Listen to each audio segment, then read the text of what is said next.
Wow, I can't imagine Oprah being a racist piece of crap. Well, she's always been a racist piece of crap. And she's just a rich racist piece of crap. Now, let's read the story here. This happened like last week. And I kind of sat on it because I'm like, I don't know why I sat on it because I got lazy or whatever. Oprah coaches white people on how to navigate unconscious racism on Apple TV show.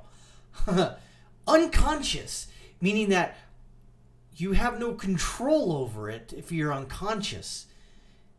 See, that's kind of a weird word to say for unconscious racism.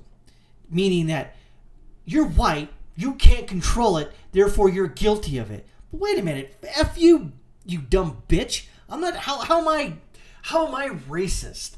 And if it's unconscious, then how do I know I'm racist? Oh my God, this blows my mind.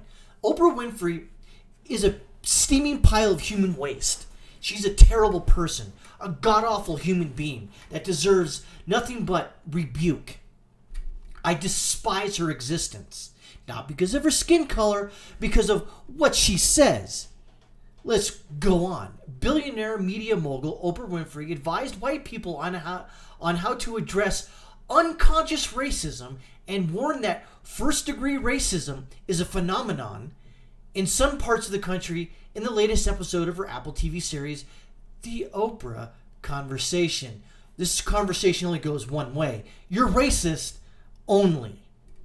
Uncomfortable Conversations with the Black Man, Part 2, the episode's title, featured 8 guests joining Oprah Winfrey and Emmanuel Acho, a former NFL linebacker who created a YouTube channel of the same name. The guests, 6 women and 2 men, all describe themselves as white, except one Hispanic woman. By the way, people, there are white Hispanic people out there. Just saying.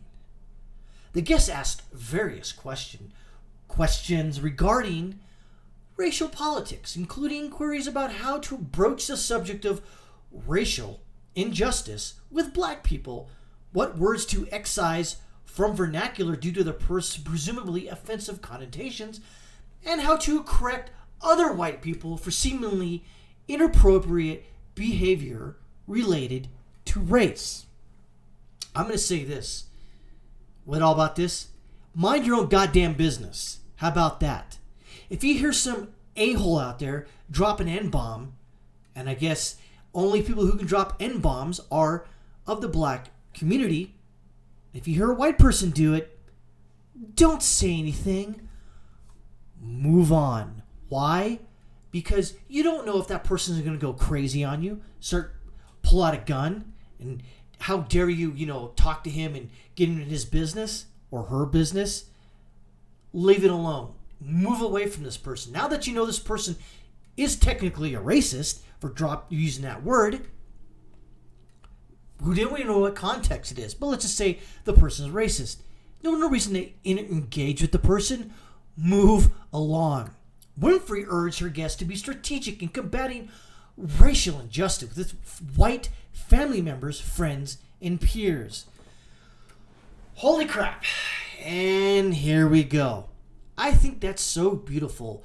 Talking to your white friends and meeting them where they are, Winfrey said.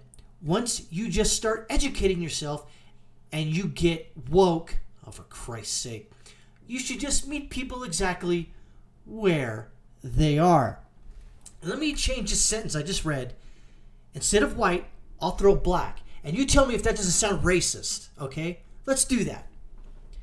I think that's so beautiful, talking to your black friends and meeting them where they are, Jones said, just some random word. Once you start educating yourself and you get woke, you should just meet people exactly where they are. Now, is that racist? Possibly.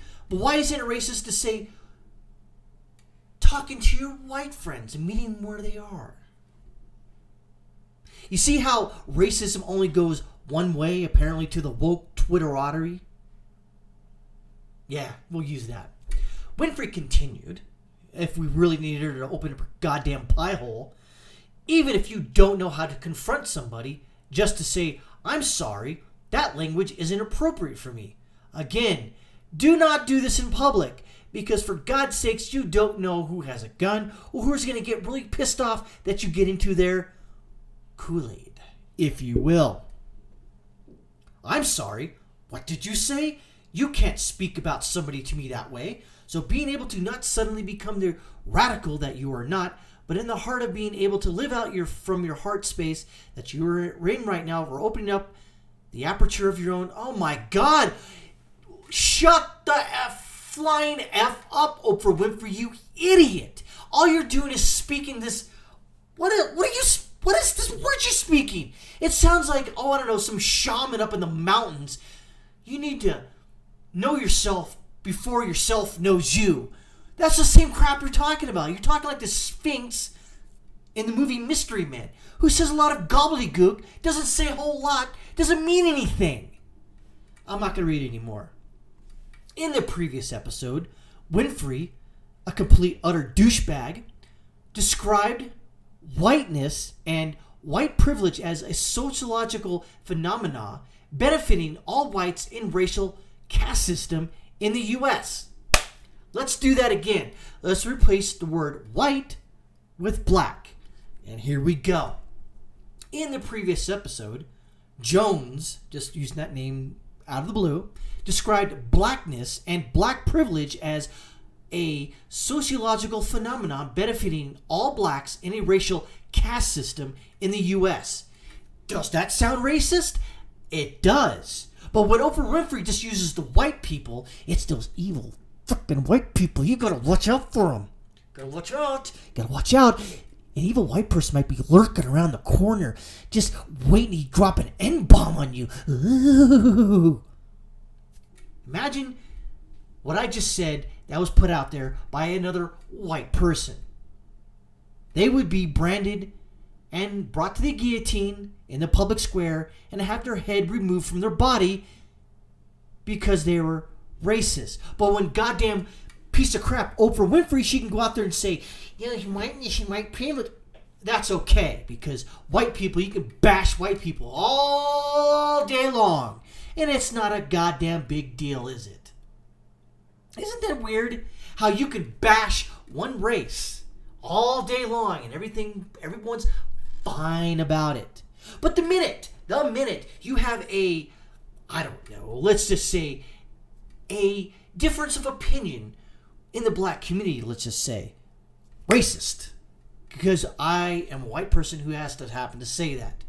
Imagine my shock.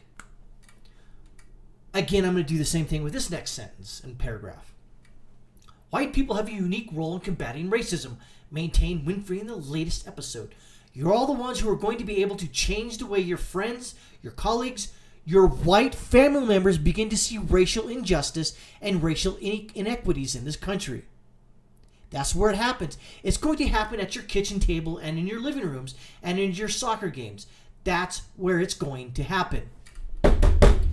Let's change the word white out for black. Black people have a unique role in combating racism, maintained Jones in the latest episode. Jones, again, a name I pulled out of the air. You're all the ones who are going to be able to change the way your friends, your colleagues, your black family members to begin to see racial injustice and racial inequities in this country. That's where it happens. It's going to happen at your kitchen table, in your living rooms, and in your soccer games. That's where it's going to happen. Again, does that sound racist? Kind of does, but when you say it with white people, I guess it's not racist because it's from another racial community that says that. Imagine, does anyone see the hypocrisy, the seething hypocrisy that goddamn Oprah Winfrey has for her, and the hatred she has for another racial group in this country? She's a goddamn billionaire, and she's going to say this? Fuck you, Oprah, you piece of shit. Winfrey continued. Your ability to have that influence wherever you are and to speak up wherever you are, to share your heart, I think that's how we're going to bring about change. Again, let me reiterate this. Do not do this in public. If you hear another racial identity out there, drop an N-bomb or don't. Why? Because you don't know if that person's armed. You're not going to be the social justice warrior out there to slay the racist dragon out there. Don't do it. Don't. Okay? Now, would I agree with her to say that if you have a family member that seems a little, yeah, but let me ask you this.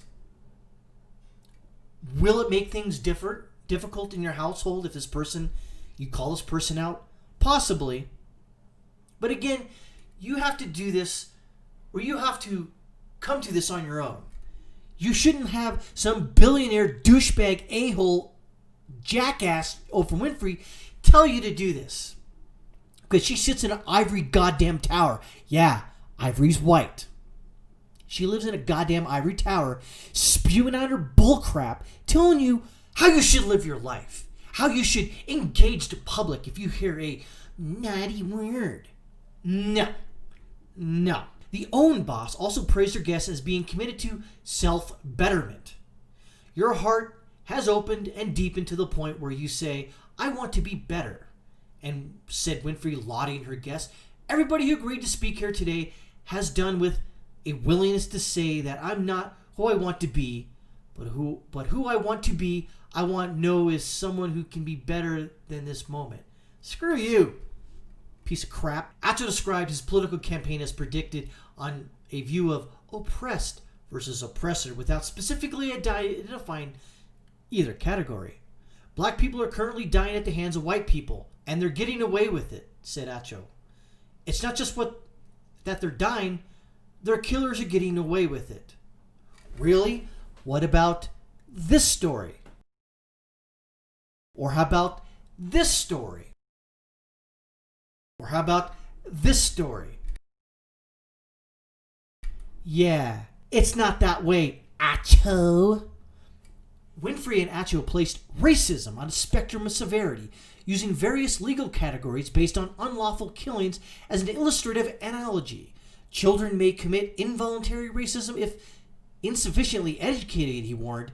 Really? Do I want goddamn Oprah Winfrey and her woke Twitterati coming to my house and telling me how to raise my kid? No. I don't need to do that because I live in a biracial household. And how goddamn dare you? You're going to come to me and tell me how I should teach my kids. You. White people are not taught about racism, Acho declared, so white people end up incidentally committing racism. You have a first-degree murderer that is premeditated. You have a second-degree murder, heat of passion. But if you keep moving down the line, you have manslaughter and involuntary manslaughter. Acho continued. While it's not the same thing as a first-degree murder, it's also an unlawful act that kills someone. In the same breath, there are degrees of racism. While we may not have first-degree racism anymore, we still have third-degree racism, which I draw the parallel to involuntary manslaughter. You're not physically killing them. You may be emotionally killing them. Let's go back to that last sentence that Acho declared upon us. Let's change out white with black again. Black people are not taught about racism, Jones declared, so black people end up incidentally committing racism. You have first-degree murder that is premeditated. You have second-degree murder, heat of passion. But if you keep moving on down the line, you have manslaughter and involuntary manslaughter. Is that racist? Kind of sounds to me. But if you put white people in there, not racist. Why? Because billionaire, ivory tower sitting goddamn Oprah Winfrey says so. You dirty white person, how dare you? And I think that's all I'm going to read about that. So this is where we're at. We're at a point to where, only white people kill black people? Is that it? Oh, and even after the released body cam footage of the George Floyd changed my mind a little bit. And I've been sort of holding back on going over that video again. And I think I'm going to have to after this goddamn article right here. Because this is bullcrap. This is unconscionable that this vile, vicious human being, Oprah Winfrey is flat out racist. Complete 100%.